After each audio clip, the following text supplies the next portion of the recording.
Hello, and welcome back once again to Better Leader, Richer Life. This is week 7 of our course. Only a few more left to go. We're now into making change happen in your world, bringing to life the third principle of being innovative, acting with creativity by continually experimenting with how things get done. Last week, you established your game plan and your scorecard, and you started implementing an experiment designed to produce a 4-way win. And as soon as you began, I encouraged you to adjust in light of what you discovered as you took the first steps to keep your experiment in what we call the learning zone, increasing your chances of meeting your goals and learning valuable lessons about how to produce sustainable change. We talked earlier about the theory of small wins and how that approach reduces resistance and builds confidence, how it helps you to get past the "they won't let me" problem that too often inhibits people from initiating change. In this week's lecture, which draws on the material in Chapter 7 of the Total Leadership book, I'll offer additional guidance on how to marshal your resolve by gaining real commitment from the people around you. You'll develop practical insights about managing risk and getting support for moving in a new direction. And we'll explore how useful it is to take account of your impact on the world beyond your immediate circle. Doing so can be inspiring. It's important to bring others along with you, even for experiments that seem to bring the most direct benefit to your self-domain. Take physical fitness, for example. Quite a few of the people who use the Total Leadership method want to improve their physical fitness through more consistent exercise. Scott, for instance, found a way to meet his own need for physical fitness as well as the needs of his community and his clients. Listen to what Scott said about this. So one of the big ones for me was to try and exercise regularly and just improve my physical health. I used to chain smoke cigars. I still do a little bit, but not as much. And given my industry, would go out frequently and really had no exercise program. So I really made it part of my week. And so now, a year later, I'm about to do, in a couple more months, my first triathlon. And it's really become not only important for my physical health, but now I've been able to work it in as far as my community and raising money through doing marathons for various events, as well as you'd be surprised how many people want to have meetings at the gym. And so I've actually been able to schedule meetings with potential clients where we wind up working out together. And it's worked out perfectly. By the end of this week's lecture and assignment, you'll know more about how to be flexible and creative in mobilizing people to support positive change as you seek to make things better for them and for you by acting politically in a good way. How to cultivate support in the networks of people with whom you're connected, and why it's crucial to strive to make a difference beyond the confines of your inner circle. And this past week, you had another opportunity for feedback exchanges with your classmates. I hope it was useful for you to comment on what they wrote about what they learned from their dialogues in Assignment 5, and to read what they wrote to you about your preparation for your dialogues in your Assignment 4. This week, you'll comment on what your classmates wrote in Assignment 6 about the designs for their experiments, and you'll see what they wrote to you about what you discovered in your dialogues in your Assignment 5. As always, keep in mind our goal. That is, for you and all students to act with compassion, to be caring and inquiring. As ever, try to be helpful and to remain open to what they say. Next week, there is a lecture, but no new assignment. That's so you can devote all your attention to progressing on your experiment. You will, however, need to provide feedback to your classmates on their assignment 7, which is about how the experiments are going, and you'll have a chance to read what they wrote to you about your experiment designs that you wrote about in your assignment 6. Just as last week, in this 7th week of our course, there are 3 parts to the lecture, starting with this one. Again, my goal this week is to teach you about what it takes to bring others along with you as you take steps to move closer toward your vision of the leader you want to become. Okay, so by now you should have started your experiment. Let's talk about getting others on your side and the art of productive political action in doing so. As we started to discuss last week, it's essential to keep in mind the perspectives of your stakeholders and anyone else who might be affected by the changes you're envisioning. The best total leadership experiments are those that make people around you better off as a result of what you've done. The goal is to align their interests with yours as you pursue your 4-way wins. So you've got to focus your attention on how your experiments are beneficial for others. And that requires, again, seeing from their point of view the impact of the changes you're intent on making. A few weeks ago, we talked about taking the leadership leap in your stakeholder dialogues, seeing yourself through the eyes of your stakeholders. You take the leadership leap when you jump into the hearts and minds of those you affect with your actions. It's so easy to get caught up in your own ideas about the way the world should work and to miss the opportunity to focus on what others need from you. But the real world is one of interdependent people. And you have to find a way to connect your ideas with the needs of the people upon whom you depend to get important things done. And when you do this, when you take the time to discover how your interests are aligned with those of others and then adapt accordingly, you're much more likely to realize your aspirations. So the best experiments are those that don't just get approval from all of your key stakeholders, but will genuinely benefit them by changing their worlds in some small way for the better.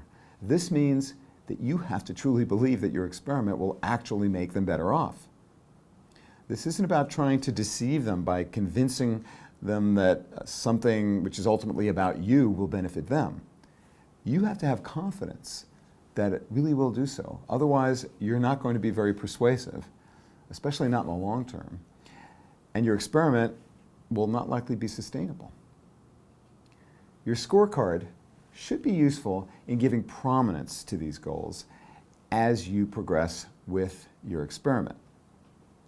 And it's useful to think of your experiment as ongoing, not a do it and get it over with sort of thing that you're just doing for this course, because this will help you to see how important it is for you to have your stakeholders feel good about what you're doing and believe that you really are intent on meeting their needs.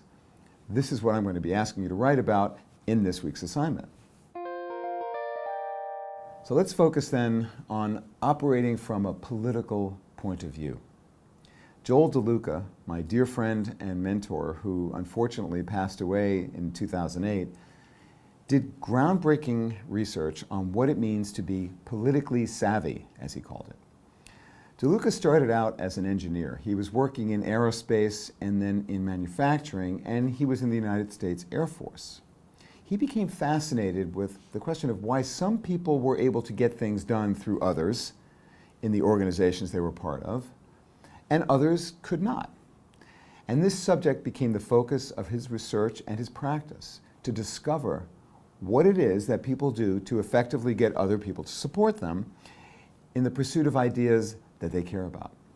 So DeLuca studied this, and he identified people whom others in their organizations described as having impact, people who got things done through other people. And what he found was that what differentiated these people from those who were less skilled at political action in organizations were 2 attributes. One was that they had an attitude that said, politics is not a bad thing. It's a good thing. They had the will to pursue action through other people. The second attribute was that they had a conscious approach. They were systematic about what DeLuca called working the human system, or using the human system. Understanding the people around you, what their interests are, and how to align their interests with yours methodically. I know that the term political has negative connotations for many people in many parts of the world, certainly in the United States. So let's explore that. Why do people resist the idea and have inhibitions about taking political action? Well, DeLuca identified two such barriers or blocks. People think that their ideas should stand on their own merits. This is the rationalist argument. I shouldn't have to play politics. The technical merits should be enough to persuade people. That's how that argument goes. DeLuca saw this especially with young engineers who had beautiful ideas and beautiful designs and an attitude that said, oh, if those jerks up there don't know enough to fund this, then they're just dumb, and that's their problem. I shouldn't have to play those political games. Or they don't want to feel they are manipulating others. This is the moral argument, which goes something like this. It's not right to be manipulative and to play political games. Well, let's talk about these two ideas and how to respond to these barriers to taking political action, common barriers that many people feel. About the rationalist argument, that ideas should stand on their own merits. Look at these two statements and think for a minute. Which do you agree with? Organizations are rational systems that use humans in them, or organizations are human systems attempting to act in a rational way. You'll probably agree, as most do, that it's the second one. The fact is that each and every individual in an organization has their own interests, their own perspectives on the world, and their own agendas. Part of your challenge in getting things done through others, in groups and organizations, is to know what those are. Most people are trying to act rationally from their perspective. So the key is to figure out what it is that other people are trying to pursue with their lives. What are their goals and interests? The more you take that view, that organizations and groups are made up of unique people with unique needs and interests, and not assume that the organization will act in a rational way, the more you'll be able to gain the information that will allow you to bring others along with you by meeting their needs. Well, let's now look at the moralist argument, the idea that it's not right to manipulate and play political games. The key is to distinguish between what's manipulation and what is ethical influence. A simple way of thinking about it is this. If they knew what you were doing, would they let you do it? They, in that statement, referring here to the board of directors or to voters in a democratic state or whoever it is that truly has the interests of the collective in mind. Another way to ask the same question would be, if what you are doing was written on the cover of the New York Times or some other global media outlet, would people support you? It boils down to this. Is what you're doing in the interests of the collective? If the answer is yes, and you're doing something that you are also passionate about, well, then you are acting in a politically savvy way that is not unethically manipulative. The key difference between being politically savvy and being manipulative is that the politically savvy leader has the interests of the group in mind. They care a lot about ideas that can benefit others and their organizations. They pursue what DeLuca referred to as enlightened self-interest, ideas that are good for them as well as for their stakeholders. This is not selfish greed. Let's move now to the question of the approach or the method, now that we've discussed the matter of attitude or mindset. Here are two famous quotes about creating change that are useful for us to consider right now. The founder of IBM, Thomas Watson, said that leadership is being able to make something happen that usually wouldn't occur in the normal flow of things. And the famed anthropologist, Margaret Mead, said this: "Never doubt that a small group of thoughtful, committed people can change the world. Indeed, it's the only thing that ever has." A political mapping tool can help you lead change. It allows you to systematically think about the various interests of your stakeholders.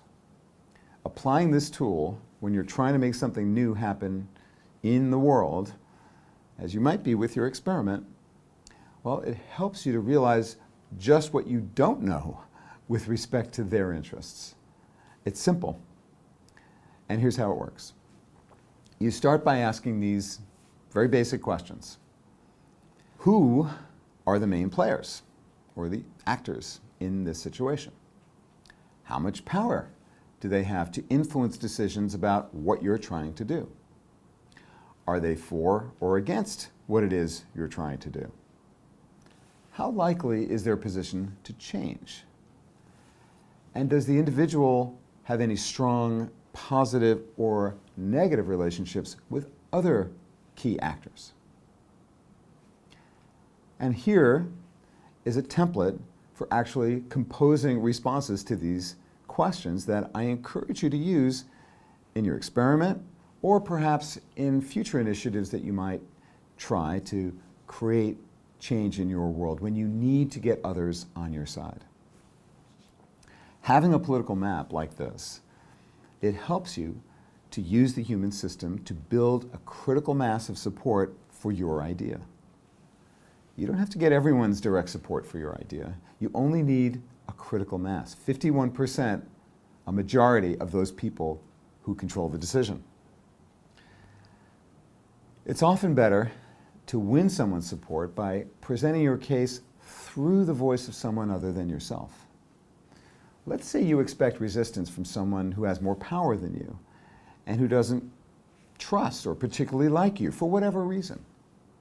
You are not likely to change this person's mind by presenting better arguments when they are made directly to that person.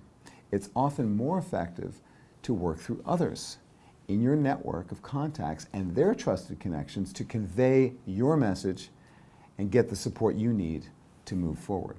In other words, is there someone who knows, likes, and trusts you, is trusted by the person who is resisting, and who sees value in what you're doing, who might be able to present your idea for you? Think about whether you can use this mapping tool for your experiment. I expect you'll find that it's helpful in anticipating resistance and in generating ideas to overcome it. But perhaps most importantly, as I was suggesting earlier, it'll reveal to you how much you don't know about the interests of people who have something to gain or lose as a result of what you're trying to do with your experiment. And knowing what you don't know is really useful because it compels you to take steps to fill in the picture, to find out what others think and how they feel about what it is that you're doing. In his years of research, DeLuca found that there really wasn't a lot of difference in skills between the politically savvy and those who didn't have much impact. The difference was mainly in attitude. He found that this means they don't manipulate for self-interest. They influence ethically in the interests of the organization. They see dealing with organizational politics as an exciting and challenging aspect of their work. They don't shy away from it. They don't have extraordinary interpersonal skills. You don't have to be an extrovert. They have a mindset focused on action and a method for systematically getting it done. And they care a lot about the ideas that they have because they believe they're going to benefit the group, the organization. They're more likely to give credit to others than to take that credit themselves.